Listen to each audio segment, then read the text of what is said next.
ವೀಕ್ಷಕರೇ, ವಿದ್ಯಾ ವಿಶೇಷ ಚಾನಲ್ಗೆ ಸ್ವಾಗತ. 2025ರಲ್ಲಿ ನ್ಯಾಯ ಹಾಗೂ ಕರ್ಮದ ದೇವನಾದಂತಹ ಶನಿದೇವನು ಬರುತ್ತಿದ್ದಾನೆ. ಇದು ನಿಮಗೆಲ್ಲರಿಗೂ ಗೊತ್ತಿರುವುದು ಹಾಗೂ ಗಮನಕ್ಕೆ ಬಂದಿರುವಂತಹ ವಿಷಯ. ಆದರೆ ಈ ಸಾರಿ ದೊಡ್ಡ ಮಟ್ಟದಲ್ಲಿ ರಾಶಿ ಪರಿವರ್ತನೆ ಆಗಲಿದೆ.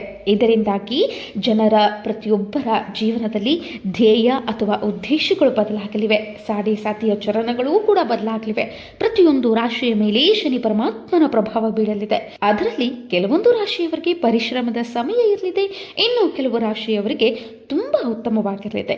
ಈ ಎಲ್ಲ ರಾಶಿಗಳು ಯಾವುವು ಎನ್ನುವುದರ ಸಂಪೂರ್ಣ ಮಾಹಿತಿಯನ್ನು ತಿಳಿಯುವುದಕ್ಕಿಂತ ಮುಂಚೆ ಶನಿ ಪರಮಾತ್ಮನು ಯಾವ ಕೆಲಸ ಮಾಡ್ತಾನೆ, ಅವನ ಕಾರ್ಯವೇನು, ಅವನನ್ನ ತಿಳಿದುಕೊಳ್ಳೋಣ.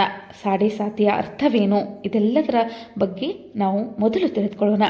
ಒಂದು ದಿನ ಶನಿಯು ತನ್ನ ತಂದೆ ಸೂರ್ಯನಿಂದ ಬೇಸತ್ತು ಆತನಿಂದ ಆದಂತಹ ನೋವು ಸಂಕಟಗಳಿಂದ ಬೇಜಾರಾಗಿ ತಾಯಿ ಛಾಯಾದೇವಿಯ ಅಪ್ಪಣೆ ಪಡೆದು ಕಾಶಿಗೆ ಹೋಗಿ ಗಂಗಾ ಸ್ನಾನವನ್ನು ಮುಗಿಸಿ ಶಿವನ ಕುರಿತು ತಪಸ್ಸನ್ನ ಕೈಗೊಳ್ತಾನೆ. ಅನೇಕ ವರ್ಷಗಳ ನಂತರ ಶಿವನು ಪ್ರತ್ಯಕ್ಷನಾಗಿ ಏನು ಬರಬೇಕು ಎಂದು ಶನಿಯನ್ನ ಕೇಳುತ್ತಾನೆ. ಆಗ ಶನಿಯು, ನನಗೆ ಯಾವ ಉದ್ದೇಶ ಯಾವ ಆಸೆಯೂ ಇಲ್ಲ, ನಿನ್ನ ಮೇಲಿನ ಅಪಾರ ಭಕ್ತಿಯಿಂದ ಪ್ರೀತಿಯಿಂದ ತಪಸ್ಸನ್ನ ಕೈಗೊಂಡಿರುವೆ ಎಂದಾಗ ಶಿವನು ಶನಿಯ ಭಕ್ತಿಗೆ ಮೆಚ್ಚಿ ಇನ್ನು ಮುಂದೆ ನೀನು ಗ್ರಹಕೂಟಗಳಲ್ಲಿ ಒಬ್ಬನಾಗಿ ಹೆಸರುವಾಸಿಯಾಗು ಎಂದು ವರ ನೀಡ್ತಾನೆ.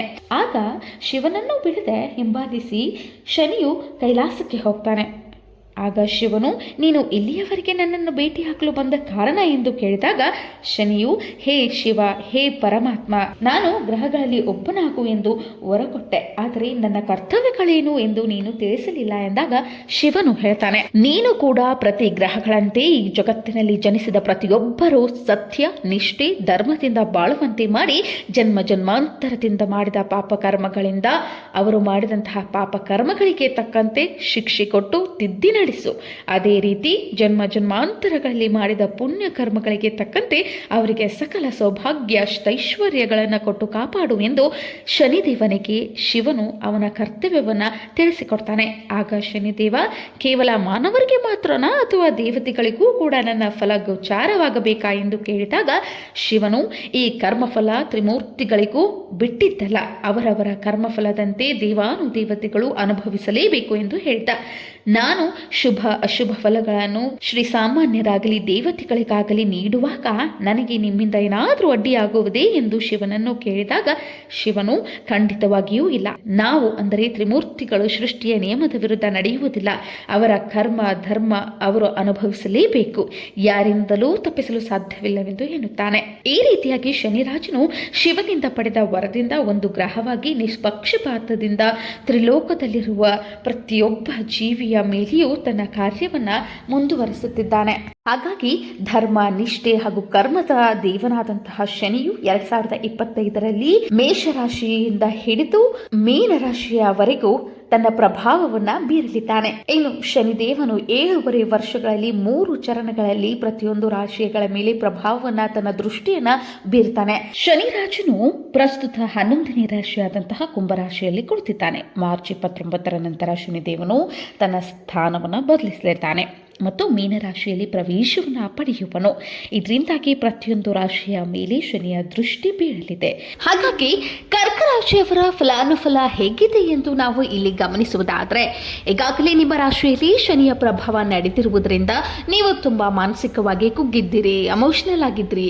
ನಿಮ್ಮ ಕರಿಯರ್ ಆಗಿರಬಹುದು ಅಥವಾ ರಿಲೇಶನ್ಶಿಪ್ ಆಗಿರಬಹುದು, ಈ ಒಂದು ವಿಚಾರದಲ್ಲಿ ನೀವು ಮಾನಸಿಕವಾಗಿ ತುಂಬಾ ಒತ್ತಡಗಳನ್ನು ಅನುಭವಿಸಿದ್ರಿ. ಮಾರ್ಚ್ 29ರ ನಂತರ ಸಾಡೆ ಸಾತಿಯ ಚರಣಗಳು ಮುಕ್ತಾಯವಾಗುವುದರಿಂದ ನಿಮಗೆ ಶನಿಯ ಸಾಡೆ ಸಾತಿಯು ಕೊನೆಗೊಳ್ಳುವುದರಿಂದ ನೀವು ತುಂಬಾ ಮಾನಸಿಕವಾಗಿ ಹಗುರ ಆಗುವಿರಿ, ಟೆನ್ಷನ್ ಫ್ರೀ ಫೀಲ್ ಮಾಡ್ಕೊಳ್ತೀರಿ. ನಿಮಗೆ ನೀವೇ ಅಂದ್ಕೊಳ್ತೀರಿ, ಅಯ್ಯೋ ಇಷ್ಟು ದಿನಗಳಿಂದ ಇದ್ದಂತಹ ಮಾನಸಿಕ ಒತ್ತಡ ಹಿಂಸೆ ಗೊತ್ತಿಲ್ಲ ಎಲ್ಲಿ ಹೋಯ್ತು ಎಲ್ಲಿ ಮಾಯ ಆಯ್ತು ಅಂತ ನನಗೆ ತುಂಬಾ ರಿಲ್ಯಾಕ್ಸ್ ಫೀಲ್ ಆಗ್ತಿದೆ, ಖುಷಿ ಆಗ್ತಿದೆ, ಖುಷಿಯ ಮನೋಭಾವ ಬರ್ತಿದೆ ಎಂದು ಈಗಾಗಲೇ ನೀವು ಈ ಅನುಭವವನ್ನು ಪಡೆದುಕೊಳ್ತಿದ್ದೀರಿ. ಸಣ್ಣ ಪುಟ್ಟ ಯಾತ್ರೆಗಳು, ಅದರ ಜೊತೆಗೆ ನಿಮ್ಮ ರಿಲೇಶನ್ಶಿಪ್ ನಲ್ಲಿ ದೊಡ್ಡ ದೊಡ್ಡ ಬದಲಾವಣೆಗಳನ್ನ ನೀವು ನೋಡ್ಲಿದ್ದೀರಿ. ನಿಮ್ಮ ಭಾವನೆಗಳಲ್ಲಿ ತುಂಬಾ ಶಾಂತಿ ಸಿಗಲಿದೆ. ಯಾವ ನೆಮ್ಮದಿಯ ಜೀವನಕ್ಕೆ ನೀವು ಪರಿತಪಿಸುತ್ತಿದ್ದೀರೋ ಆ ನೆಮ್ಮದಿಯ ಶಾಂತಿಯ ಸಂದರ್ಭ ನಿಮ್ಮದಾಗಲಿದೆ. ಅಥವಾ ಈ ರೀತಿಯಾಗಿ ನಡೆಯಬೇಕು ಎಂದು ನೀವು ಎಕ್ಸ್ಪೆಕ್ಟ್ ಮಾಡಿದ್ದಿರೋ ಆ ಒಂದು ಆಸೆ ಕೂಡ ಪೂರ್ಣಗೊಳ್ಳಲಿದೆ. ಇನ್ನು ಕರ್ಕ ರಾಶಿಯವರ ಬಗ್ಗೆ ಹೇಳುವುದಾದರೆ, ಇವರು ಭಾವನೆಗಳ ಸಾಗರದಲ್ಲಿ ಮಿಂದು ಬದುಕುವಂತಹ ಜೀವಿಗಳಾಗಿರ್ತಾರೆ. ಇರ್ತಾರೆ. ಎಮೋಷನಲ್ ಅಟ್ಯಾಚ್ಮೆಂಟ್ ತುಂಬ ಇವರಲ್ಲಿ ಇರ್ತದೆ.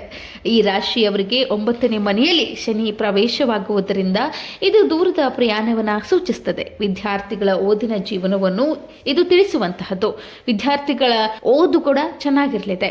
ಅಲ್ಲದೆ ಯಾವುದಾದರೂ ಧಾರ್ಮಿಕ ಸ್ಥಳಗಳಿಗೆ ಭೇಟಿ ನೀಡುವಂತಹ ಒಂದು ಸೂಚನೆಯನ್ನು ಕೂಡ ಇದು ನೀಡ್ತದೆ. ನಿಮ್ಮ ಸಂಬಂಧಗಳನ್ನ ಇನ್ನಷ್ಟು ಗಟ್ಟಿಗೊಳಿಸುವಿರಿ. ಮೊದಲಿನಿಂದಲೂ ನೀವು ಸಂಬಂಧಗಳಿಗೆ ಹೆಚ್ಚು ಬೆಲೆ ಕೊಡುವಂತಹ ವ್ಯಕ್ತಿಗಳಾಗಿರ್ತೀರಿ. ಅದರ ಜೊತೆಗೆ ಆ ಒಂದು ಪ್ರೀತಿ ವಿಶ್ವಾಸ ದುಪ್ಪಟ್ಟಾಗಲಿದೆ. ಉದಾಹರಣೆಗೆ ಪ್ರೇಮಿಗಳು ದಂಪತಿಗಳಾಗಬಹುದು ಅಥವಾ ಸತಿಪತಿಗಳಲ್ಲಿ ಅನ್ಯೂನ್ಯತೆ ಬರಬಹುದು. ಈ ಒಂದು ವಿಚಾರ ಕೂಡ ನೀವು ಕಂಡುಕೊಳ್ತೀರಿ. ಇನ್ನು ಕರ್ಕ ರಾಶಿಯವರು ಬೆಟ್ಟ ಗುಡ್ಡಗಳ ಯಾತ್ರೆ ಮಾಡುವಂತಹ ಪ್ಲಾನ್ ಮಾಡಿರ್ತೀರಿ. ಸಂಗಾತಿ ಜೊತೆ ಆಗಿರಬಹುದು, ಫ್ರೆಂಡ್ಸ್ ಜೊತೆ ಆಗಿರಬಹುದು ಅಥವಾ ಕುಟುಂಬದ ಜೊತೆ ಹೋಗುವಂತಹ ವಿಚಾರ ನಿಮ್ಮದಿರ್ತದೆ. ಆದ್ರೆ ಅದನ್ನ ಖಂಡಿತವಾಗಿಯೂ ನೀವು ನೆರವೇರಿಸಿಕೊಳ್ಳಿ. ಯಾಕೆಂದ್ರೆ ಇದರಿಂದ ನಿಮಗೆ ಒಂದು ಲಾಭ ಕೂಡ ಇದೆ. ಏನೆಂದ್ರೆ ಮೌಂಟೇನ್, ಗುಡ್ಡ, ಬೆಟ್ಟ, ನದಿ ಇದರ ವಿಶೇಷ ಸಂಬಂಧ ನಿಮಗೆ ಏರ್ಪಡಲಿದೆ. ನೀವು ಬೆಟ್ಟವನ್ನ ಹತ್ತಿ ಬಂದ ನಂತರ ಅಥವಾ ಮೌಂಟೇನ್ ಟ್ರ್ಯಾಕಿಂಗ್ ಮಾಡಿ ಮರಳಿ ನೀವು ಮನೆಗೆ ಬಂದ ನಂತರ ನೀವು ನಿಮ್ಮ ಕರಿಯರ್ಗೆ ಸಂಬಂಧಿಸಿದಂತೆ ಒಳ್ಳೆಯ ಹಾಗೂ ಶುಭ ಸುದ್ದಿಗಳನ್ನ ಕೇಳಲಿದ್ದೀರಿ. ಈ ಒಂದು ಯಾತ್ರೆಯು ನಿಮ್ಮ ಜೀವನದಲ್ಲಿ ಔಷಧಿಯ ತರಹ ಕೆಲಸ ಮಾಡ್ತದೆ. ಒಂದ್ ವೇಳೆ ಯಾರು ಬೆಟ್ಟ ಗುಡ್ಡಗಳ ಯಾತ್ರೆಯನ್ನ ಹೋಗ್ಬೇಕು ಅಂತ ಮಾಡಿಲ್ವೋ, ಪ್ಲಾನ್ ಏನ್ ಮಾಡಿಲ್ವೋ, ಅವರು ಕೂಡ ಈ ಯಾತ್ರೆಯನ್ನ ಕೈಗೊಳ್ಳುವುದು ತುಂಬಾ ಉತ್ತಮ. ಇನ್ನು ಕರ್ಕ ರಾಶಿಯವರು ಯಾರೊಂದಿಗಾದ್ರೂ ದ್ವೇಷವನ್ನ ಇಟ್ಕೊಂಡಿದ್ರೆ, ನಿಮ್ಮ ಸಂಬಂಧಿಗಳಾಗಿರಬಹುದು, ಫ್ರೆಂಡ್ಸ್ ಆಗಿರಬಹುದು, ಸಂಗಾತಿ ಆಗಿರಬಹುದು, ಇವರ ನಡುವೆ ನಿಮ್ಮ ಭಿನ್ನಾಭಿಪ್ರಾಯಗಳೇನಾದ್ರೂ ಇದ್ರೆ ಅದು ಕೂಡ ಇಲ್ಲಿ ಮಾಯವಾಗಲಿದೆ. ಅವರಾಗಿಯೇ ಬಂದು ನಿಮ್ಮನ್ನ ಕ್ಷಮೆ ಕೇಳುವರು. ಆದ್ದರಿಂದ ನಿಮ್ಮ ಮನಸ್ಸು ಕರಗಿ ಶಾಂತವಾಗಿ ಈ ದ್ವೇಷವನ್ನು ಮುಗಿಸಿ ಪ್ರೀತಿಯನ್ನ ಬೆಳೆಸ್ಕೊಳ್ತೀರಿ. ಅದರ ಜೊತೆಗೆ ನಿಮ್ಮ ಜೀವನದಲ್ಲಿ ವಿಚಿತ್ರ ಘಟನೆಗಳು ಕೂಡ ಸಂಭವಿಸಲಿದೆ. ಉದಾಹರಣೆಗೆ ಯಾರಾದ್ರೂ ಯಾವತ್ತೋ ತೆಗೆದುಕೊಂಡಂತಹ ಸಾಲ ಆಗಿರಬಹುದು, ಅದನ್ನ ಅಚಾನಕ್ ಆಗಿ ತಂದು ನಿಮಗೆ ಮರುಪಾವತಿಸಿದ್ರೆ ನಿಮ್ಗೆ ಹೇಗೆ ಅನ್ಸುತ್ತೆ? ಖುಷಿ ಆಗುತ್ತೆ ಅಲ್ವಾ? ನಿಮಗೆ ನೀವೇ ಅನ್ಕೊಳ್ತೀರಿ, ಅಯ್ಯೋ ಈ ದುಡ್ಡನ್ನ ಇವ್ರಿಗೆ ಕೊಟ್ಟಿದ್ದೆ, ಅದು ವಾಪಸ್ ಇನ್ನು ಬರೋ ಕಾಣೋದಿಲ್ಲ ಅನ್ಕೊಂಡಿರ್ತೀರಿ. ಆ ಒಂದು ವಿಚಿತ್ರ ಘಟನೆಯೇ ನಿಮ್ಮ ಜೀವನದಲ್ಲಿ ನಡೆಯುತ್ತೆ. ನೀವು ಆಶ್ಚರ್ಯರಾಗ್ತೀರಿ. ಇನ್ನು ಒಟ್ಟಾರೆಯಾಗಿ ಶನಿಯ ಪ್ರಭಾವ ಕರ್ಕ ರಾಶಿಯ ಮೇಲೆ ಹೇಗಿರಲಿದೆ ಎಂದು ನಾವಿಲ್ಲಿ ಗಮನಿಸುವುದಾದ್ರೆ, ಕೆಲಸದಲ್ಲಿ ಉನ್ನತಿಯನ್ನ, ಪ್ರಶಂಸೆಯನ್ನ ನೀಡಲಿದೆ. ಪರಿಶ್ರಮಕ್ಕೆ ತಕ್ಕ ಪ್ರತಿಫಲ ಸಿಗಲಿದೆ. ಇನ್ನು ದಾಂಪತ್ಯ ಜೀವನದಲ್ಲಿ ಮತ್ತಷ್ಟು ಪ್ರೀತಿ, ವಿಶ್ವಾಸ, ಸಿಹಿ ನೆನಪುಗಳು ಹೆಚ್ಚಾಗಲಿವೆ. ದೂರ ದೂರದ ಬೆಟ್ಟ ಗುಡ್ಡಗಳ ನದಿಗಳ ಪ್ರಯಾಣ ಕೂಡ ಇಲ್ಲಿ ನೀವು ಬೆಳೆಸಲಿದ್ದೀರಿ. ಬೇರೆಯವರ ಮೇಲೆ ಇದ್ದಂತಹ ದ್ವೇಷ, ಸಿಟ್ಟು ಪ್ರೀತಿಯಲ್ಲಿ ಬದಲಾಗಲಿದೆ. ಅದರ ಜೊತೆಗೆ ಬೇರೆಯವರ ಕೈಯಲ್ಲಿ ನಿಮ್ಮ ಹಣ ಸಿಕ್ಕಿದ್ದರೆ ಅದು ಕೂಡ ವಾಪಸ್ ಬರಲಿದೆ. ಅಥವಾ ನೀವು ಎಲ್ಲಾದರೂ ಇನ್ವೆಸ್ಟ್ಮೆಂಟ್ ಮಾಡಿದ್ದರೆ, ಎಲ್ಲಾದರೂ ದುಡ್ಡನ್ನ ಇಟ್ಟಿದ್ದರೆ ಅದು ಕೂಡ ದುಪ್ಪಟ್ಟಾಗಿ ನಿಮ್ಮನ್ನ ತಲುಪಲಿ. ಇಲ್ಲಿ ಗಮನಿಸಬೇಕಾದಂತಹ ವಿಚಾರವೇನೆಂದರೆ, ನೀವು ಹೊಟ್ಟೆಯ ಬಗ್ಗೆ ಹೆಚ್ಚು ಗಮನವಿರಿಸಿ, ಊಟದ ವಿಚಾರದಲ್ಲಿ ಗಮನವಿಡಿ. ಮತ್ತು ಅಲ್ಲದೆ ನಿಮ್ಮ ಕಾಲಿಗೆ ಸಣ್ಣ ಪುಟ್ಟ ಗಾಯಗಳು ಆಗುವವು, ನೀವು ಎಚ್ಚರವಿರಿ. ನಿಮ್ಮ ರಾಶಿಯಿಂದ ಶನಿಯ ಸಾಢ್ಯಸಾತಿಯು ಮುಗಿಯುತ್ತಿರುವುದರಿಂದ ಈ ಎಲ್ಲಾ ರೀತಿಯ ಒಳ್ಳೆಯ ಬದಲಾವಣೆಗಳು ಶನಿಯ ಕೃಪೆಯಿಂದ ನಿಮಗೆ ಸಿಗಲಿದೆ. ಇನ್ನು ಕರ್ಕಾಟಕ ರಾಶಿಯವರು ಶನಿಯ ಕೃಪೆ ಹಾಗೂ ಅನುಗ್ರಹಕ್ಕಾಗಿ ಇದೇ ರೀತಿಯ ಒಳ್ಳೆಯ ಜೀವನವನ್ನ ಸಾಗಿಸುವುದಕ್ಕಾಗಿ ನೀವು ಮಾಡಬೇಕಾದಂತಹ ಉಪಾಯವೇನೆಂದರೆ, ಪ್ರತಿ ಶನಿವಾರ ಹನುಮನ ದೇವಾಲಯಕ್ಕೆ ಭೇಟಿ ನೀಡಬೇಕು. ಅಲ್ಲದೆ ಶನಿವಾರ ನೀವು ಕರಿ ಉದ್ದಿನ ಬೇಳೆಯ ದಾನವನ್ನ ಮಾಡಬೇಕು. ಇದರಿಂದ ನಿಮಗೆ ತುಂಬಾ ಉತ್ತಮವಾಗಲಿದೆ. ನಿಮ್ಮ ಜೀವನದಲ್ಲಿ ತುಂಬಾ ನೀವು ಯಶಸ್ಸನ್ನ ಕಾಣಲಿದ್ದೀರಿ.